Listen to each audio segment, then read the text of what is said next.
G'day, this is Ben from Duck Plain Chicken. New build series, and one I'm really looking forward to, which is the Savoia S21F 1/72nd scale aeroplane model kit from FineMolds from the Studio Ghibli film Porco Rosso. Studio Ghibli films, of course, are popular across the world, and I certainly have a real soft spot for them. But I think Porco Rosso is probably my all-time favourite, and one of the reasons for that is because it is the first Studio Ghibli film I saw. So I know a lot of people, they really love Spirited Away or Princess Mononoke, My Neighbor Totoro. All those movies are fantastic, and I love them to bits. But Porco Rosso, I think, for me is my favourite. So this kit from FineMolds, I actually picked this up from the Studio Ghibli museum just outside of Tokyo. And if you get a chance to go to that museum, it is fantastic. The only problem with it is that they have a massive soft cat bus that you just want to climb into, but unfortunately you can't do that unless you're a child. So as an adult, of course, when I went there, I wasn't allowed to crawl all over cat bus. But this kit actually is, in my understanding, there's two versions of this kit. I have actually built the other version of the kit. I'm not sure if there's others around, but the one that I built previously didn't have the front section opened up for Fio, where Fio sits. So this one does. It comes with a little Fio figure to sit in the front of the plane. So I'm looking forward to doing that. These FineMolds kits are fantastic. I haven't got the other version of this with me. It actually came to a nasty end. So I can't show you that one. But what I can show you is the Curtis, the Curtis R3C0. So this is also from FineMolds in the same scale. And it actually comes with this stand that you can mount both planes on. So that's what I intend to do. But the level of detail is fantastic. I'm not really overly happy with this kit. The reason being is that I like the color choices and all that sort of thing, but when I came to give it a bit of a satin varnish, it looks a little bit chalky, and I don't know, I don't think it's coming up too well on camera, but anyway, it's not really happy with the final result of this one. And it's that classic case, you put all the work into into actually painting it, and then you go to varnish it, and that's where you run into trouble. So anyway, that's the Curtis, but what we're here for today is this kit. So let's have a look at what it comes with. Of course, instructions. The instructions are all in Japanese, so if you're looking at things like the paint callouts, you'll go by the codes, or just use translating on your phone or something like that. But there's not a lot in this kit. There's not a lot of pieces. It does come with water slide decals, which is fantastic, and I've never had any issues with the FineMolds decals, so I'm sure they'll be fine. Come with a couple of clear parts, the windscreen, and I think these are poly caps. I'm not entirely sure what they'll be used for, but I'm sure we'll find out. As far as the sprues go, you really only get sort of 3 sprues for the actual plane, but you also get a 1/48 scale Porco Rosso to paint up, so that's a nice touch. That didn't come in the other version of this kit, so I'm not sure if it was an earlier version or whatever, but the level of detail on it was pretty good. So I'll be painting that up at another time. I probably won't be doing that as part of this build series. So onto the sprues with the plane components. Most of the elements of the plane are in 2 halves that you simply stick together. So yeah, incredibly small fiddly pieces in here. So some of these pieces I think I'll leave on the sprue that I paint. Just as I'm working my way through it, I'll work out which ones I can leave on the sprue. So of course we've got the fuselage halves. There's a couple of panel lines. They're very fine, very shallow, so I may have to scribe them just to give them a little bit more depth, because by the time you put paint over them, they might disappear completely. The level of detail is really nice. I expect that the fit should be fine. We have a look at the grey runner here. We've got, it comes with a it's like a trolley that the plane sits on. I can show you an example of that with the Curtis. So the Curtis comes with this. It's like a trolley that the plane sits on. I can't really remember which way it goes. I think it goes that way. Yeah. So that's the, just the trolley that it sits on while they're transporting the plane around. So of course Porco Rosso's plane comes with a similar way of transporting the plane. Yeah, so I've got wheels for the trolley. There's some cockpit detail, so there's the control panel, flight stick, chair. I believe it comes with seatbelt decals. I'll just quickly check that. I'm pretty sure it does. Yes, it does. So you've got seat belts in there, which is nice. Because it's an open cockpit, you will actually sort of see a little bit of detail in there. Comes with a stand. Like I said, I'll be using the stand that came with the Curtis, just because it'll have the two of them sort of together. It comes with the figure of Porco Rosso himself, so that will need to be painted up, and figure painting is one thing that I am not very good at, so always a bit of a mess. The last sprue is all the engine detail. Also there's no sort of real detail where Fio sits. There's just basically the seat. There's the cover here that goes on the fuselage, and there is a small clear piece that goes there. So there's Fio, little figure, so that'll need to be painted up so that she can sit in there as well. So there's not a huge number of pieces in this kit. It is, yeah, it's a relatively sort of straightforward build. So what I'm going to be doing is I'm going to be basically, for this first stage, just taking pieces off sprues, sticking them together, especially a lot of the things where we've got two halves that need to go together, like the wings and what have you. I'm not sure what they are that hang off the wings. I'm sure someone will tell me in the comments where they're like floats. They come in two halves. So let's make a start. I'll get the instructions out. We'll just start looking.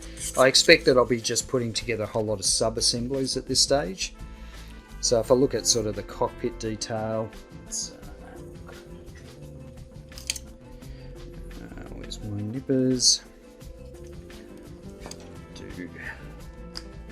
Use my fine nippers.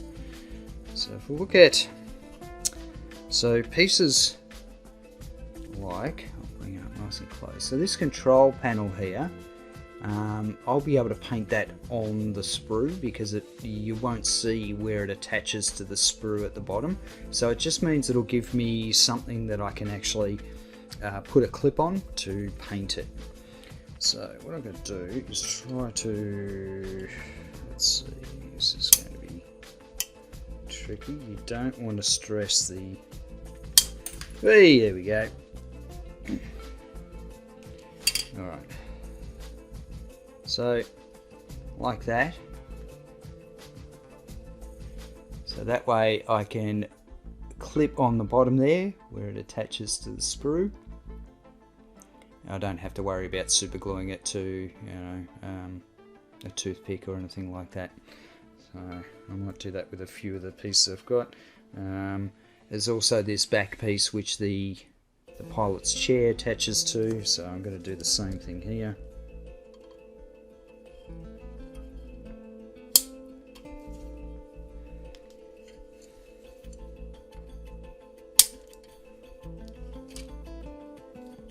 So again, just hanging on to that final piece, so I can just put it on a clip. It makes it easier for painting.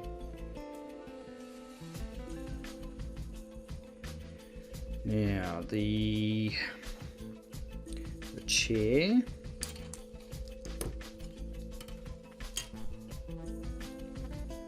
The chair is attached at the front, so I will have to snip that off. I think I need to put on my goggles and grab a sanding stick.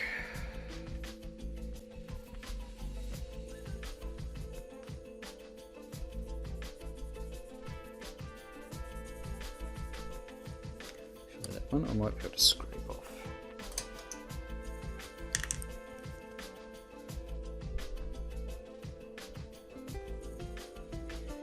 Conscious of trying to have it in focus here, so I apologise if I drift in and out of focus.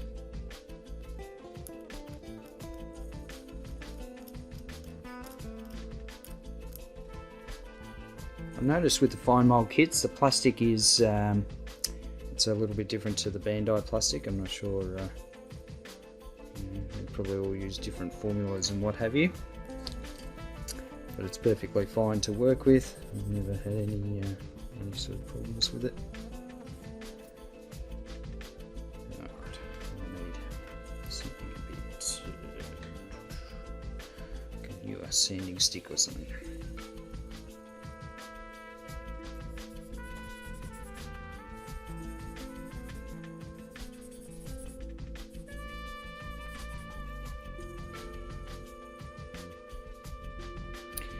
Thing is, once Porco Rosso is sort of sitting on the seat, you're not going to see it anyway.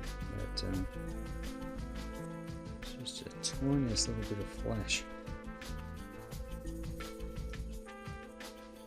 I think that's more just because it's really finely detailed, comes to a point. Go and focus, come on.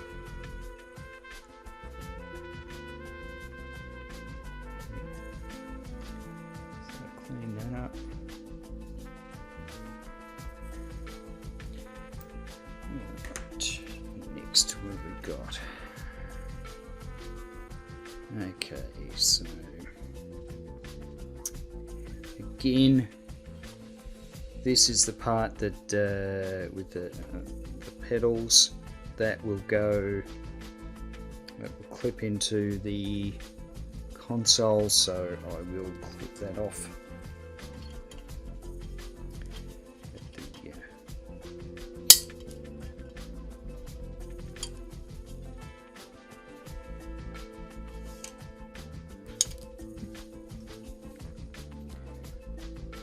Again, just clip that off so that I've got this bottom piece to clip onto. I can I don't have to worry about sort of super gluing it to a stand or anything. You know, and I mean, a lot of putting a kit together is working out how, you know, what's the order you're going to do things, you're going to paint, and also, you know, what's the best way that you can paint these things so it doesn't make it too difficult for you. Okay, so here's this piece.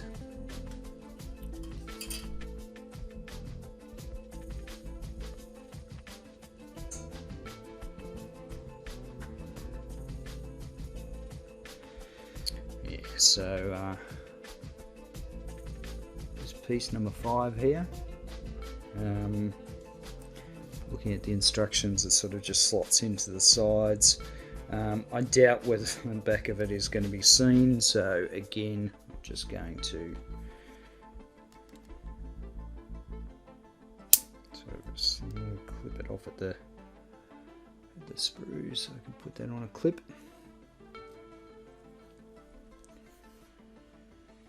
Now the fuselage halves, what I'm going to do is endeavour to keep them on the sprue just while I paint the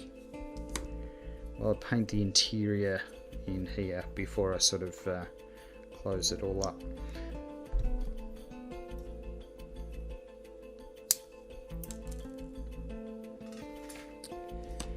this part that sits on the top of the fuselage. So just clean that up. Now, a piece like this, normally I will, glue a toothpick to the bottom of it and use that to hold when I'm painting it. There is the tiniest amount of flash on these pieces, so should be just a matter of sort of scraping it off. And it's very fine, and I think a lot of it is just how thin these pieces are. I don't know if you can sort of see that. Yeah, it's a bit too good to see. It is very, very fine, and look, in most cases you probably don't need to worry about it. I'm certainly no aircraft modeler. I've modelled a few different aircraft, but I'm certainly not very good at it. But every one that I do, I learn something new, and I think that's the important bit.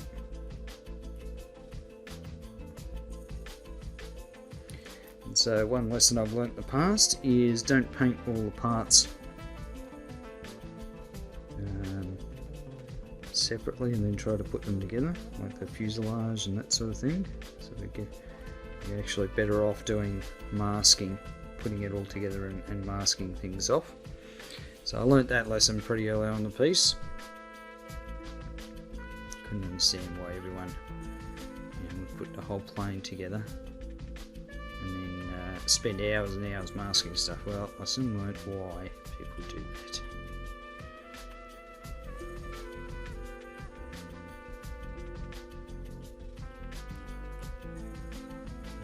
The flush is really, really fine.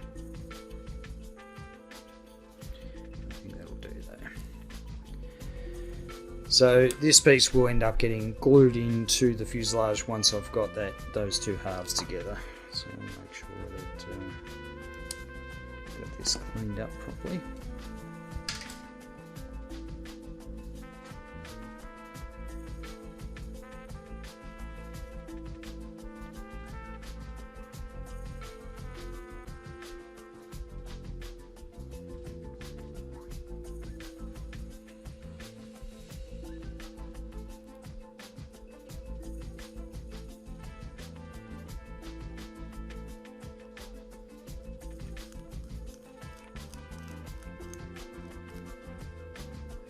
And if we have any gaps that appear when the extra glue is together, we can sort that out then.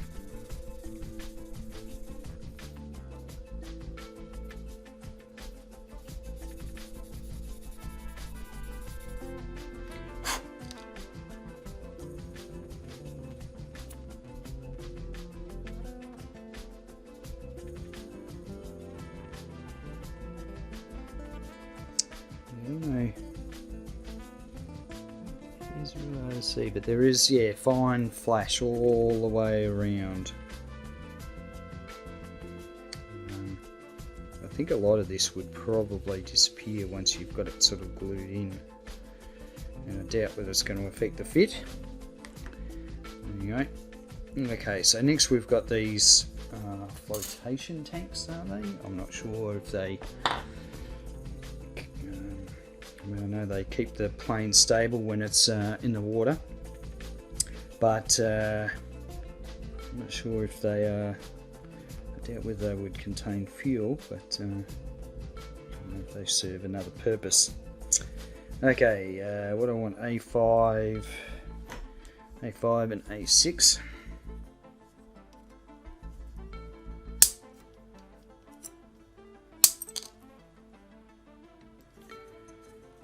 Two halves.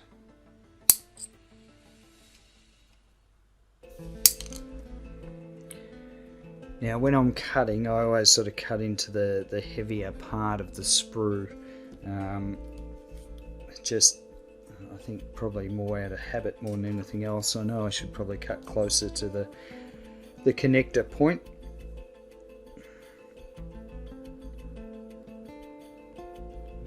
come in nice and close, trim that. And of course, when you're doing pieces like this where you've got the two halves and you've got those little sprue connectors that I haven't sanded off yet, I won't do any sanding of those until I've got the two halves together. So it just makes sense that you would sort of glue it all together and then do your sanding.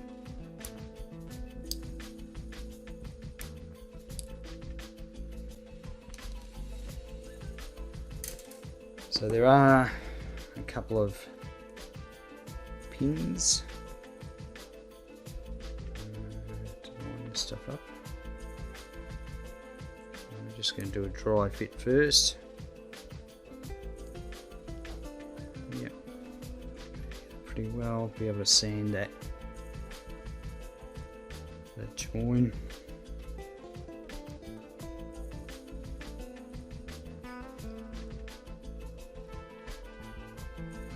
That's good to go. There is a little bit of play where the pegs in the holes, so I don't actually have a problem with that. I find that's good. Once I get the glue in there, I can sort of really, you know, it gives me a bit of an opportunity to play around a bit. I'll actually give these a little bit of a sand just to make sure they're nice and flat to each other.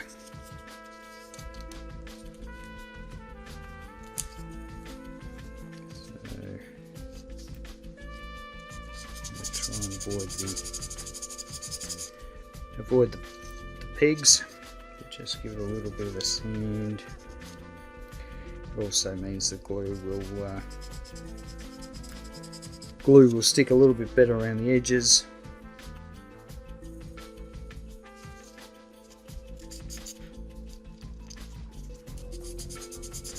Not that it matters with the type of glue I use, and to me extra thin sort of will weld the plastic anyway. Alright, so trusty to me extra thin.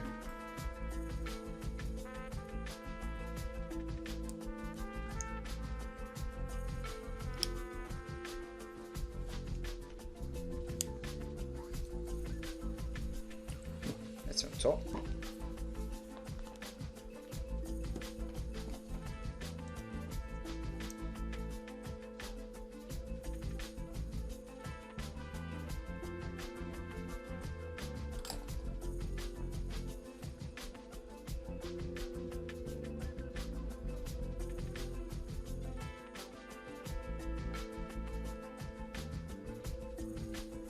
So I'm just getting it started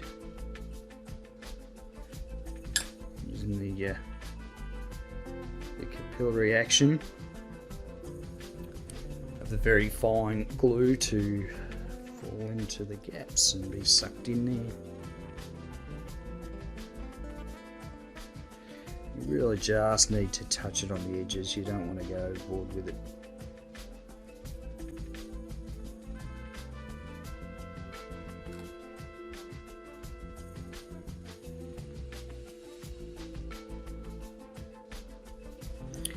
Now I can see an issue where the ends are actually splaying out just a little bit, so we'll need to get some glue in there. May need a little bit of filling, or I might be able to clamp it in place. We'll see how we go.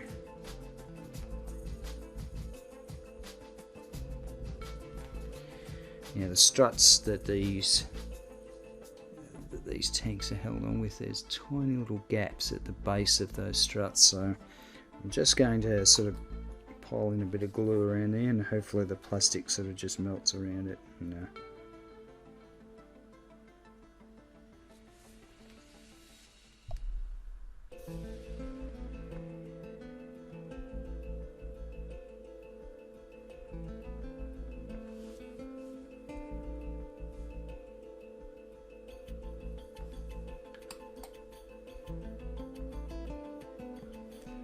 Alright, where's one of my trusty pegs?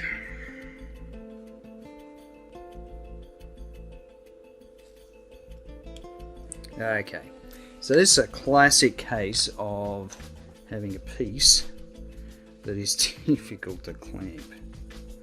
So I've got a couple of different clamps and stuff that I use, but it looks like I haven't got anything that's going to work with this one. So I may have to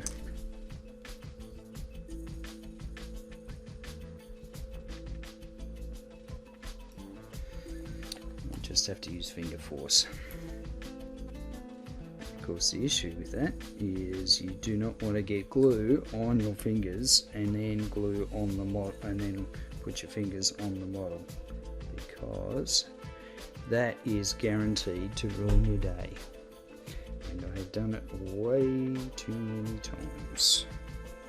I'll be able to sand that out, no worries. A little bit more glue in this end here.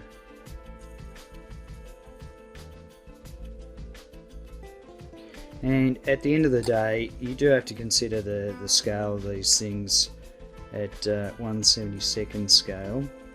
Any imperfections that you have, when you think of it in terms of the scales, that they will be massive in real life if those imperfections were real. So it's worth, you know, doing everything you can to make sure you fill all the gaps properly.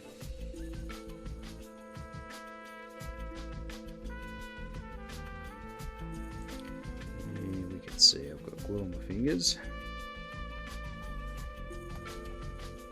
Making a mess of this end bit.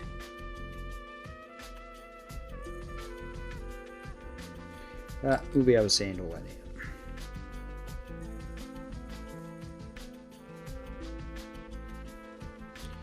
Right, I think I'll leave that one before I do any more damage.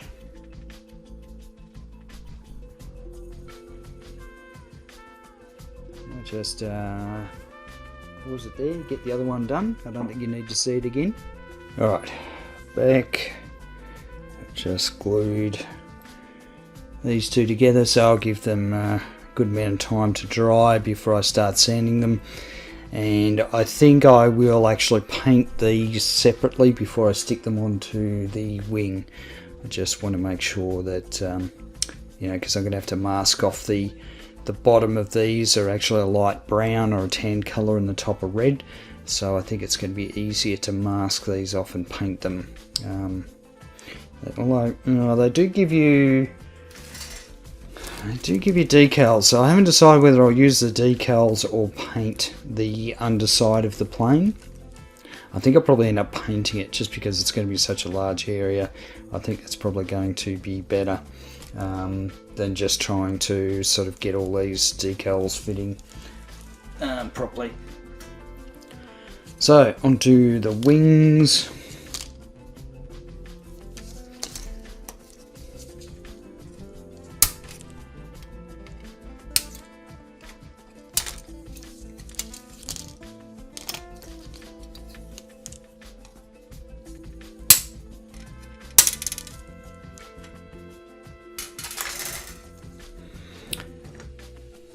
So again, for the wings, I won't actually sand off these nubs until I've got the two wings joined, or the two halves of the wing, I should say.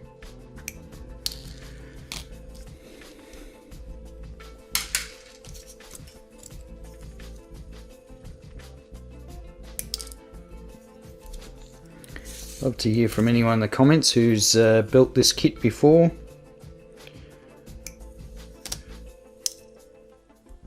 What were their experiences with it? I must say the only FineMolds models that I've built are these plain model kits from Porco Rosso. I haven't built any other sort of FineMolds kits, but I hear that they, you know, I've not heard any problems people have had with FineMolds kits, so I assume all those stuff's of a high quality. Now these wing halves look as though they go together beautifully. There's absolutely no gap around there. That's fantastic. So what I'll do is I'll use just a couple of clothes pegs just to sort of clamp it, hold it in place. and then I'll run a bead of, and hit the camera, I'll run a bead of, to me, extra thin cement just along the edge.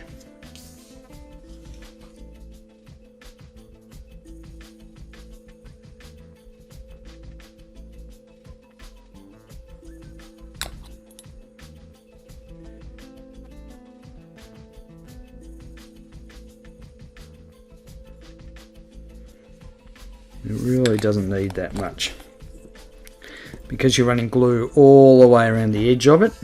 You don't need that much glue.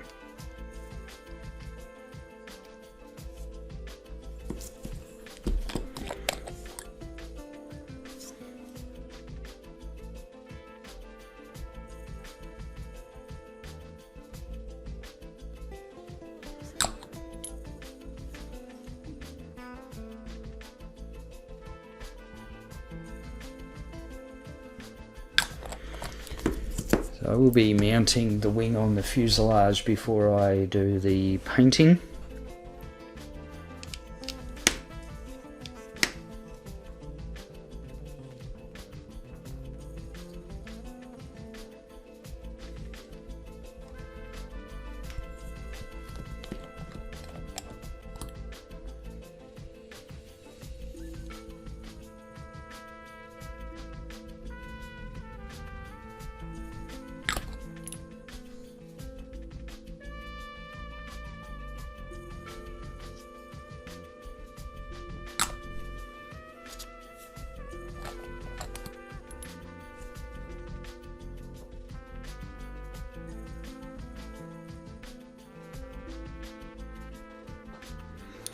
That is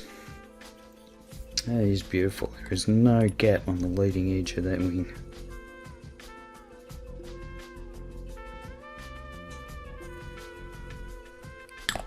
The floats, the wing floats, they did have a little bit of a gap, but thankfully the wing doesn't.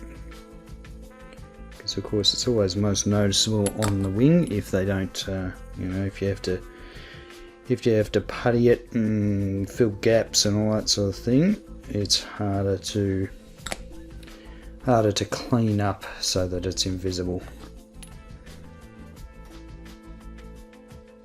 Of course, that's my experience. I'm sure there's plain modelers out there who, they got all the tricks of the trade.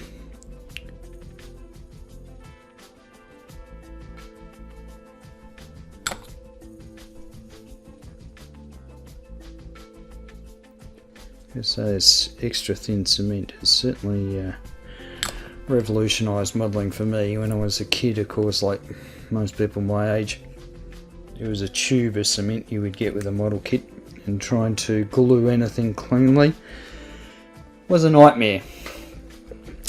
So extra thin cement has made life a lot easier.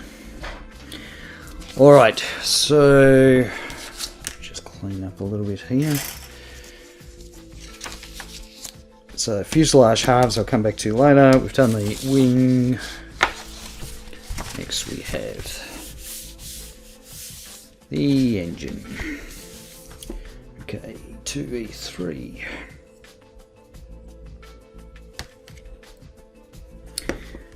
So it's E2E1.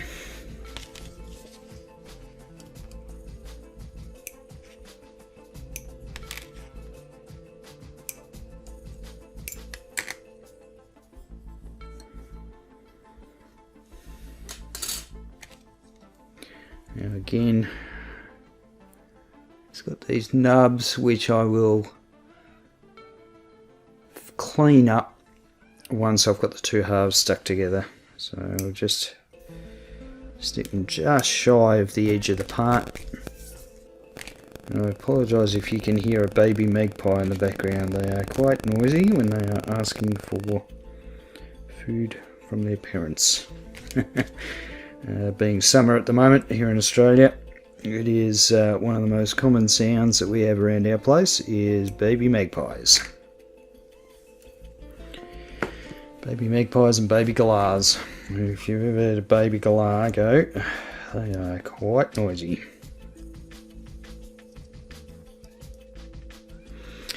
Yeah, so you can see where this is joined. I've got those two sort of nubs which will clean up fine once I've got this glued together. I will use my trusty pegs to hold this in place just to get it sort of all lined up beautifully. Of course I'll be able to sand it if there's any sort of stepping, and that's probably one of the biggest problems you have when you do two halves that you need to glue together, is where you have a step between the two pieces, because it means you have to do quite a bit of sanding and it can be a bit problematic cleaning it up. I know a lot of the old sort of 80s kits that I've sort of gone back and built, they have that problem. So, always something to be conscious of when you're looking at, I mean, modern kits these days are just so much better.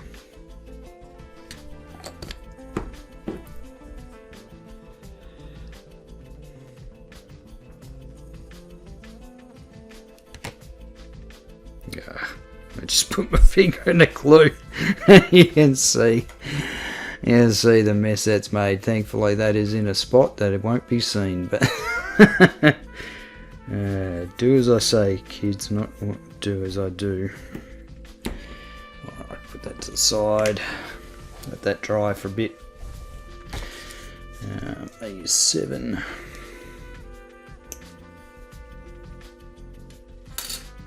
Yeah, so it looks like I can just probably worth tidying up this bit before I mount it onto the engine.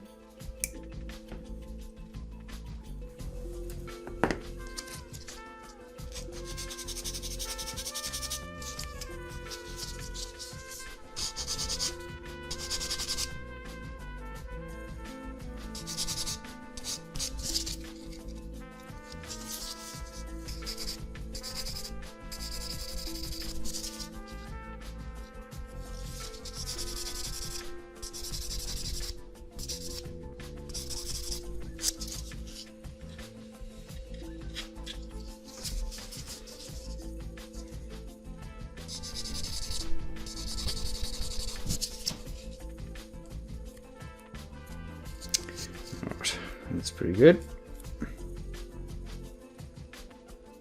Just there is a mold line that goes down the side of this, so I might just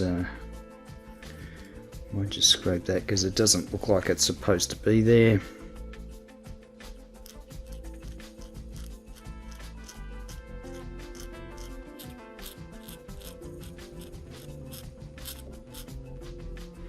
I mean, once I put a coat of primer, I'll be able to sort of look over the model and just check that, you know, I've cleaned up all those things properly. It's a bit hard to tell just on the raw plastic whether you've actually sort of removed them all. I mean, the best test is just to run your fingernail over it. You'd be surprised at how sensitive the feeling around your fingernails is, so you can actually feel if there's a bit of a line there.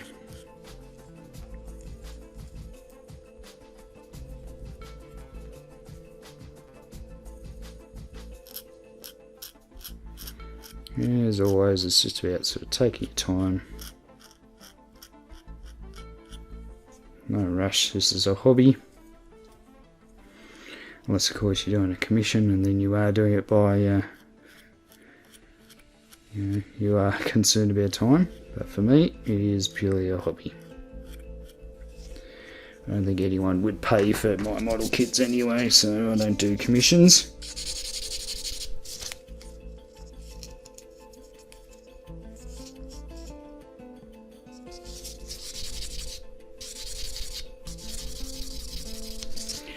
I'm using quite a fine grit sanding stick here.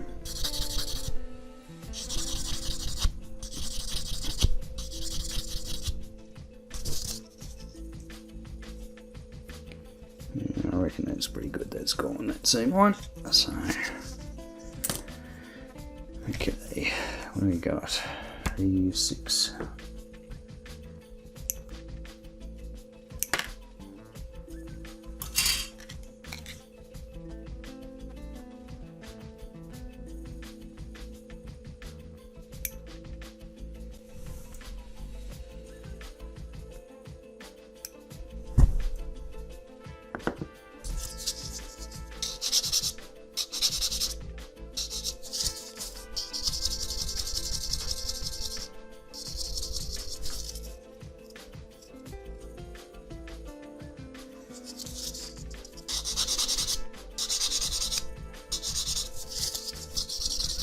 So again, I'm just seeing the smallest amount of flash on these really thin bits here.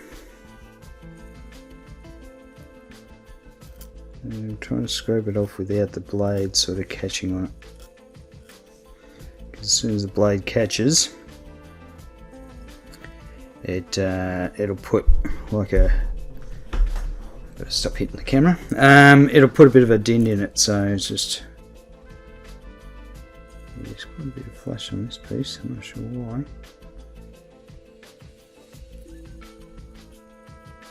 Some of it's a little bit tricky to get to.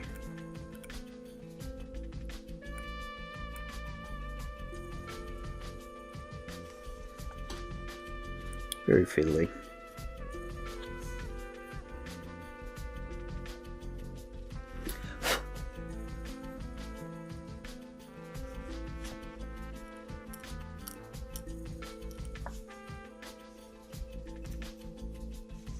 It is kind of a problem when you've been spoilt with Bandai kits, which, you know, I don't think I've ever seen any flash on Bandai kits. I believe that Tamiya are the same. Mind you, I've only sort of put together one Tamiya kit, which is one of the dinosaur kits. And that's a future project I hope to show on this channel.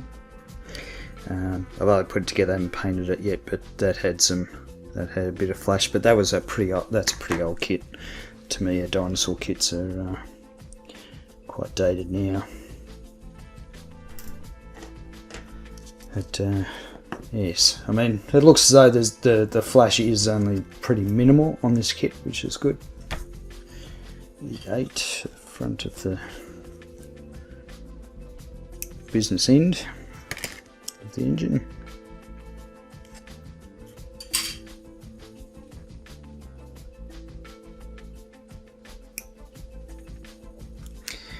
Yeah, the thing that I love about the Porco Rosso movie is you know, Miyazaki-san's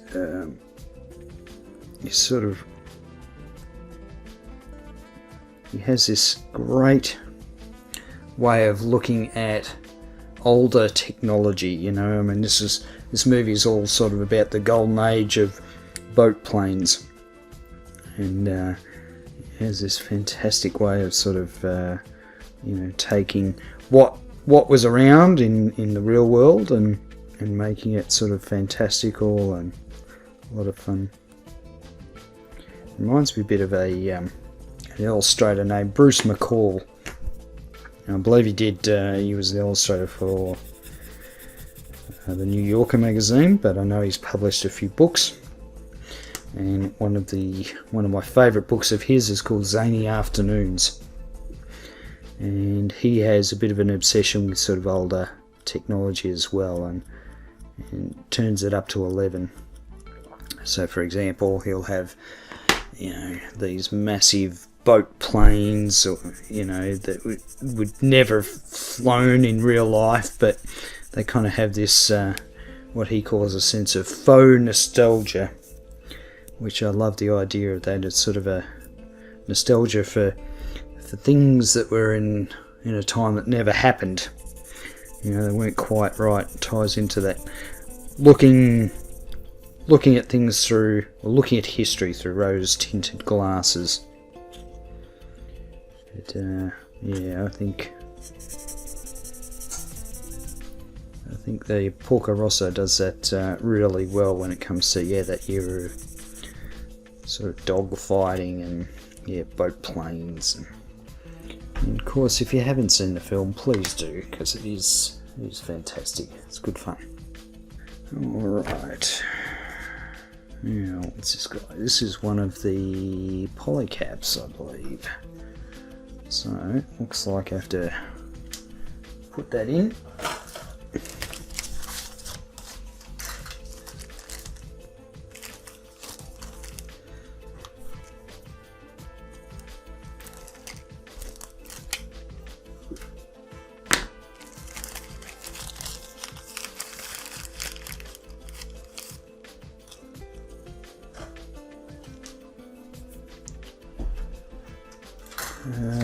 Now I'm just checking before I do this, just to make sure that the engine is the same color. It looks like, yeah, the main bulk of the engine is all the red, and then we've got like a metallic for the intake. I assume that's what it is. I could be completely wrong. So I'm just checking that before I sort of put all this together. Let's see what else. Yep.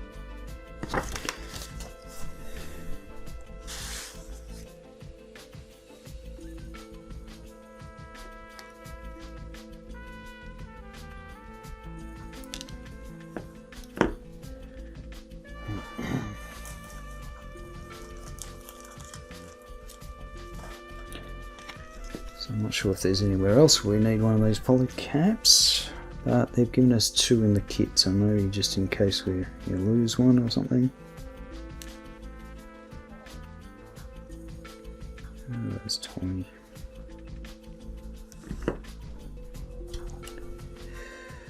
Right. Ah, I see. Yeah. So I guess the key is here that the poly cap sits in here.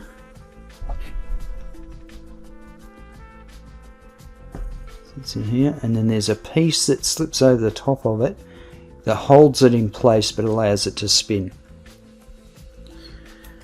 So the point cap, we need A8.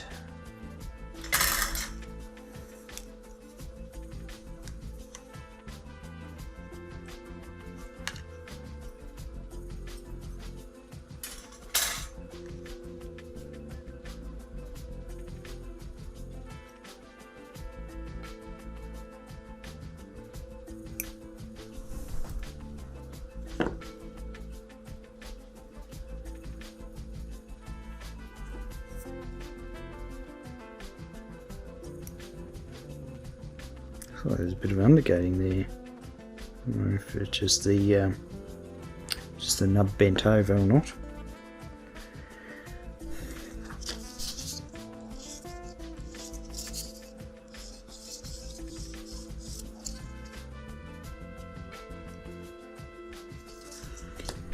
Alright, yeah, there is a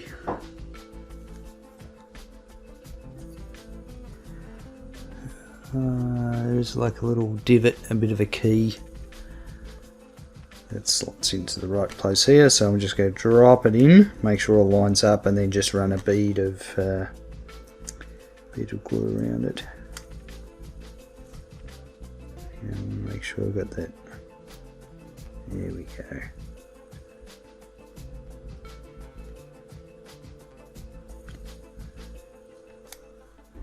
Again, let the capillary action do all the work for you. There's no need to force it in there.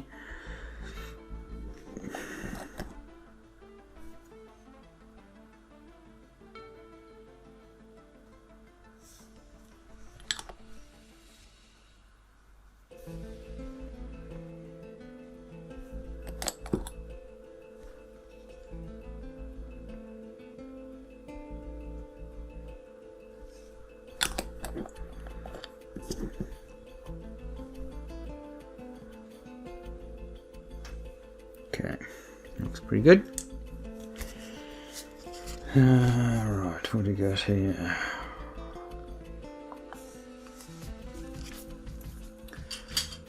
Where's the prop? Okay.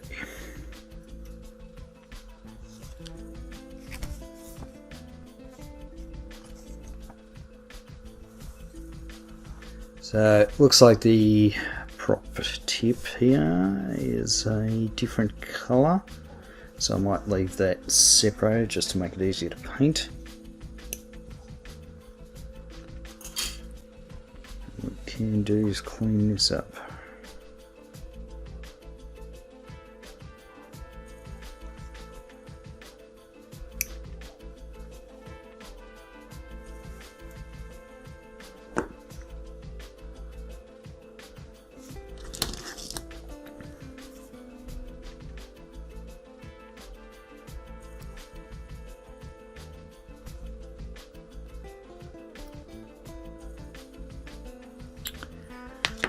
Might get a file on it, I think.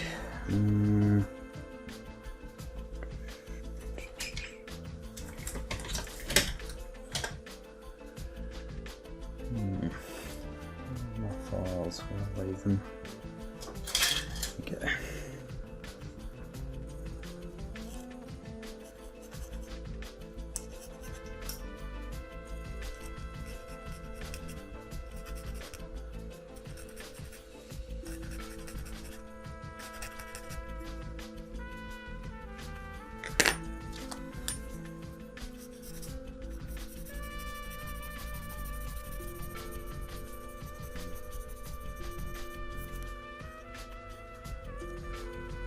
So sometimes I will use files, you know, if I've got a particular stubborn nub. And sanding sticks, yeah, different grits, it's certainly helpful, but sometimes you need to get a lot of plastic off. Sorry, I keep knocking the camera. The reason for that is because I'm wearing my my magnifying goggles. And they stick out a way.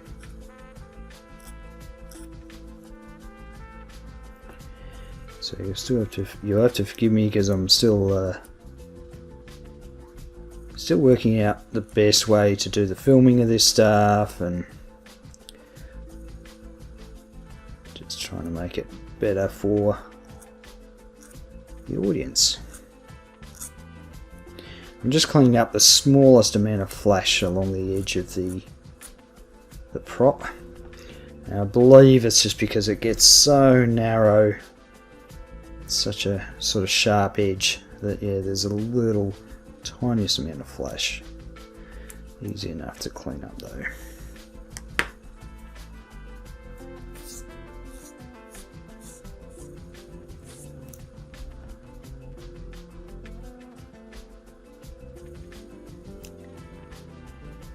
Alright.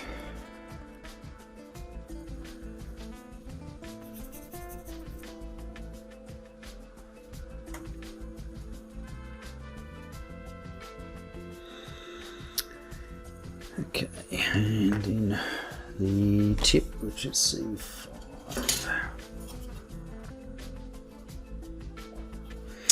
Oh, that's interesting. We've got two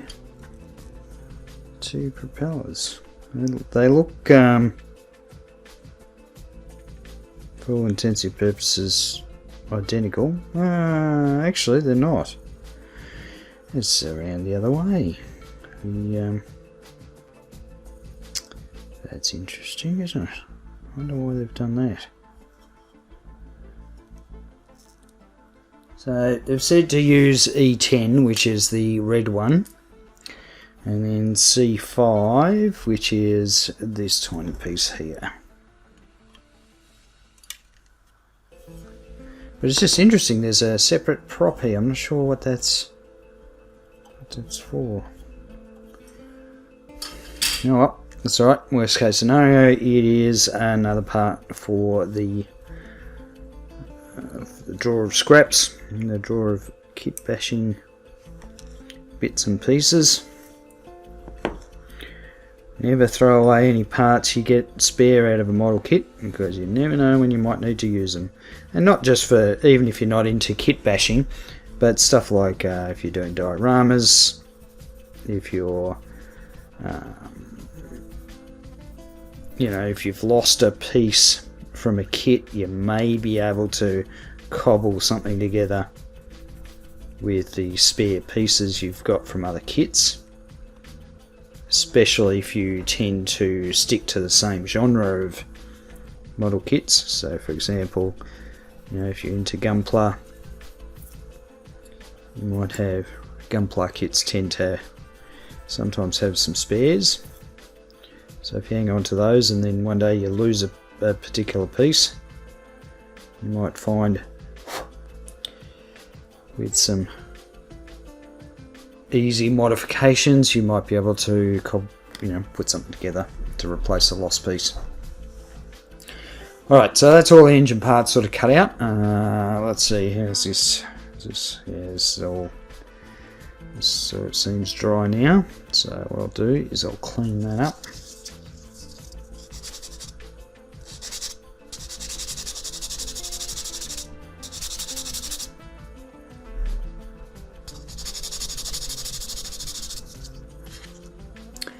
Now,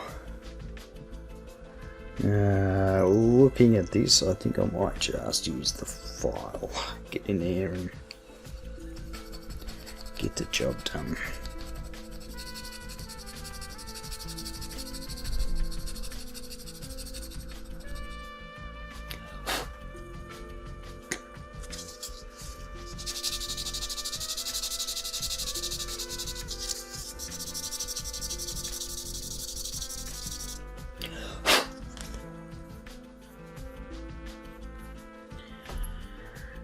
Alright, so I still feel that glue's probably not properly dry yet, so I might leave the assembly of the motor for a bit later, because I really want that glue to go solid so I can, clean up all those seams. Alright, what we got the little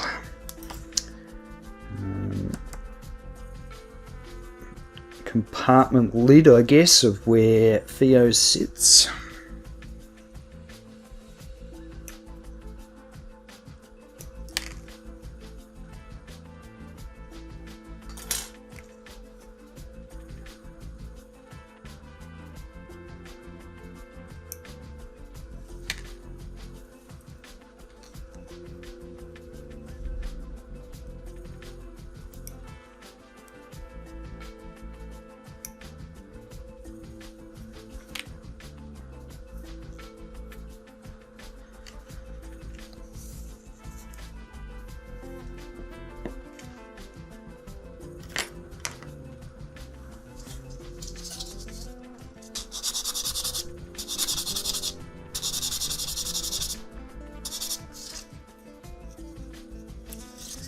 So I'm looking forward to when they set up the, I don't know if it's still under construction or if it's closed, so at the Studio Ghibli theme park.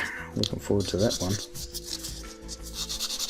I'm sure that's going to be packed.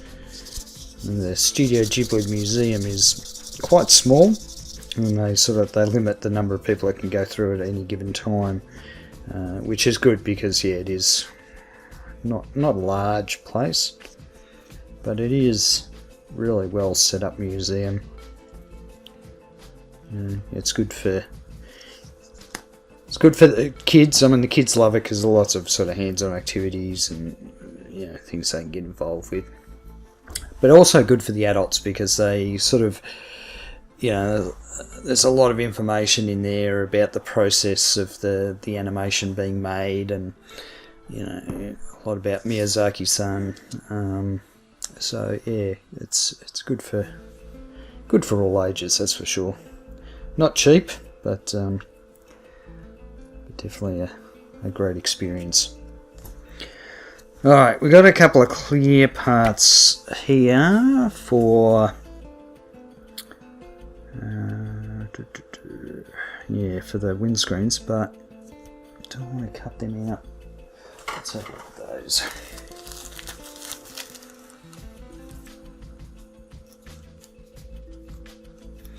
These things are going to be fun to mask.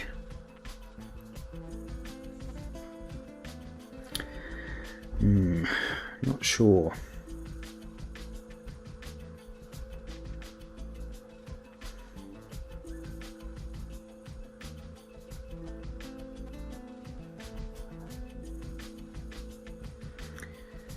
Yeah, that is going to be fun and games to mask the edges around these. They are tiny.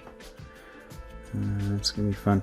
The front piece probably won't be so much of an issue just because it's more straight lines, but this one's got a curved edge to it, which is going to be interesting.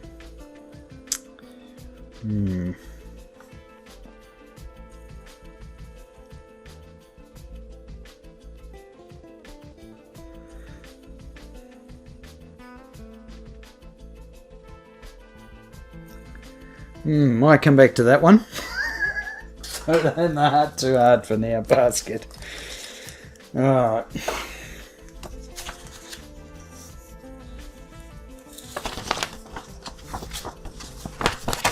I mean, I've got to paint up the internals of the fuselage and get the fuselage stuck together before I start worrying about the windscreens and all that palaver. Okay, A14.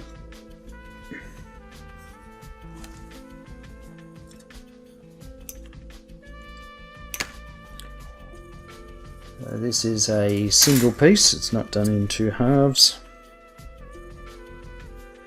And I think those little pieces I was pointing to before, I think I said they were engine struts, but I don't think they are. I think they're the struts that connect this to the fuselage. So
now I'm sanding this on a bit of an angle because the nubs actually point up, so I want to keep the edge. But want to get rid of this nub here, so I'll sort of come at it from an angle.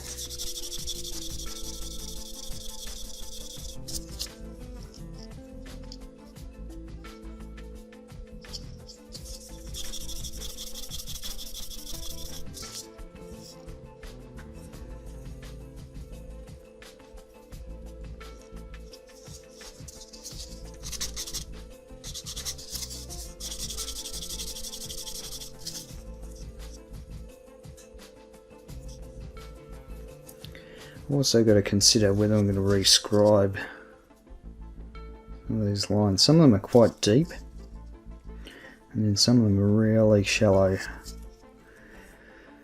I mean, I'm going to be using the lacquer acrylic paints again, so they're nice and thin. But I'm going to use a panel line wash. I probably want to dig them out a little bit more. Another thing we can come back to once I've sort of got all the pieces cut out. Alright. Yeah, so here are these little struts that connect to the fuselage. I might...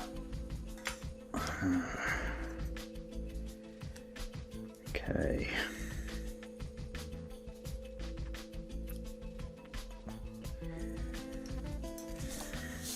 I don't know whether it's worth cutting all these out now, because I think I'm going to need to reference the numbers, because if you have a look at them, they are different.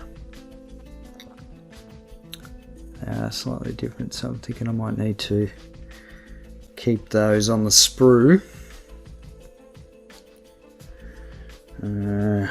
Let's cut the rest of this sprue off and make it a bit easier to.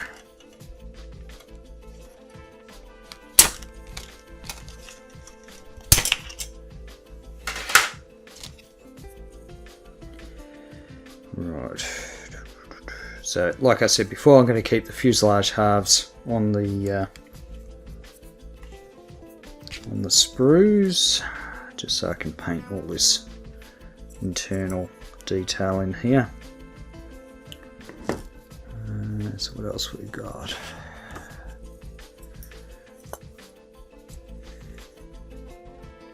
Nine.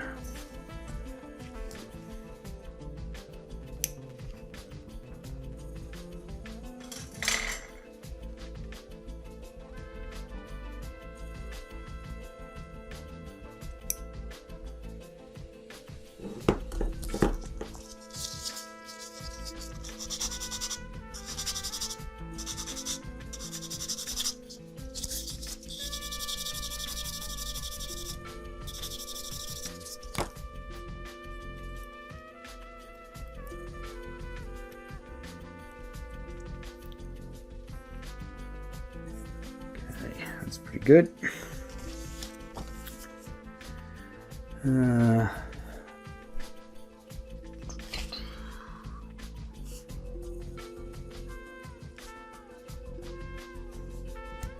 Okay, the exhausts, E3, and they're both the same, so it makes life a lot easier.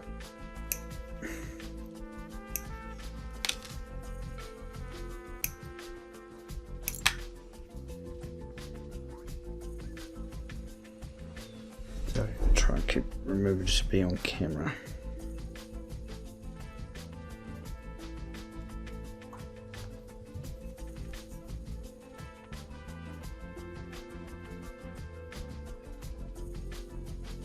I know it looks bad cutting towards my finger, but I'm not actually using that much force, so worst case scenario, give myself a bit of a scratch.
Okay, one done.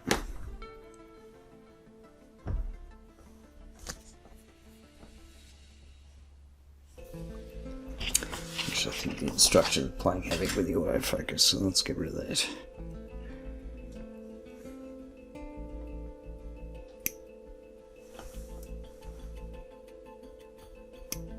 Now when you get these little bits that you snip off, I tend to find they cover your desk pretty quickly, so I've just got the empty box sort of in front of me that I'll put them in.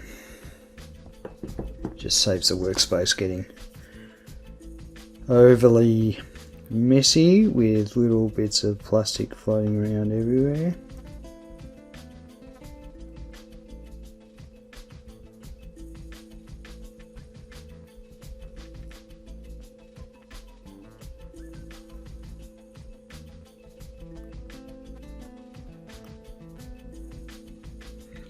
Is plastic's definitely a bit harder than Bandai plastic.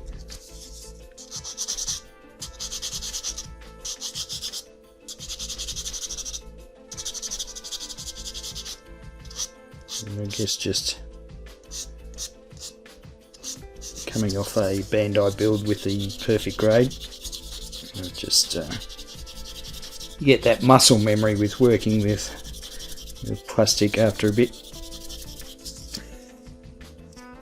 and so you notice it when you're sanding and cutting plastic, if it's slightly different to what you used to.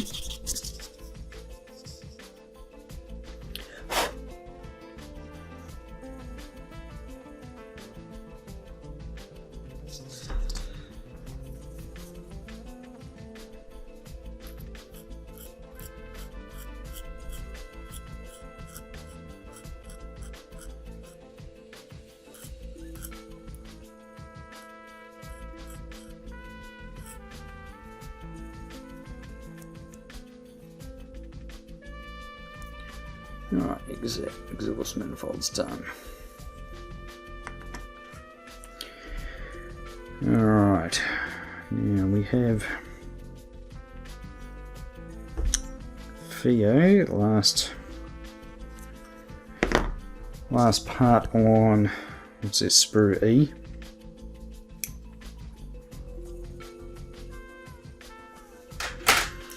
So normally for figures, I'll glue especially for seated figures, I'll just glue a toothpick to the back of them, just using super glue, and that just gives you something to hang on to while you're painting.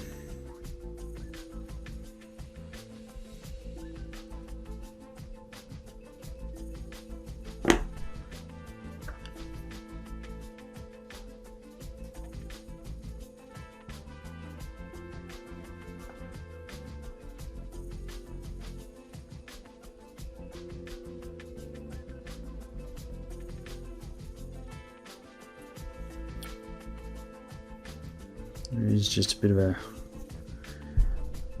a mould line down the middle of the figure. Just scrape that off.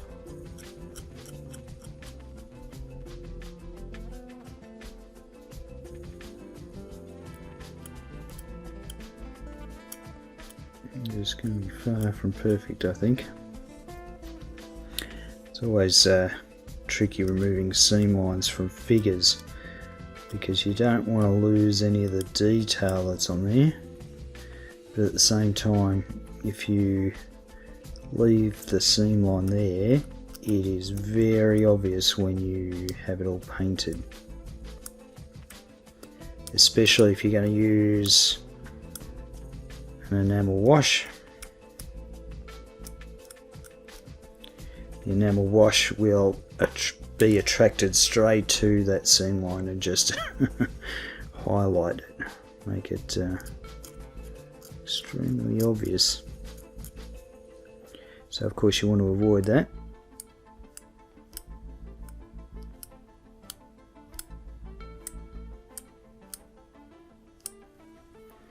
The red plastic makes it a little bit trickier to sort of see what's going on. So again, once I prime these, I have a better idea of where I'm at with the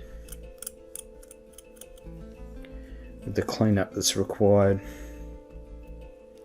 It's definitely easy to see with some grey primer as opposed to just bare plastic. And it really doesn't matter what colour the plastic is, it's still so much easier to see any flaws that need cleanup when you've got primer over the top of it. And certainly grey primer is my sort of go-to for finding faults with, cleanup, parts cleanup. A little bit on a shoulder here that I'm a bit concerned about.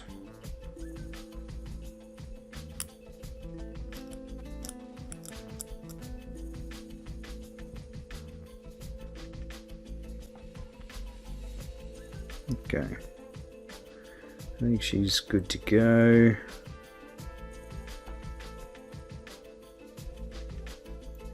And given that you're probably really only going to see the top of her head, because her head's going to be sort of, you know, poking out this part.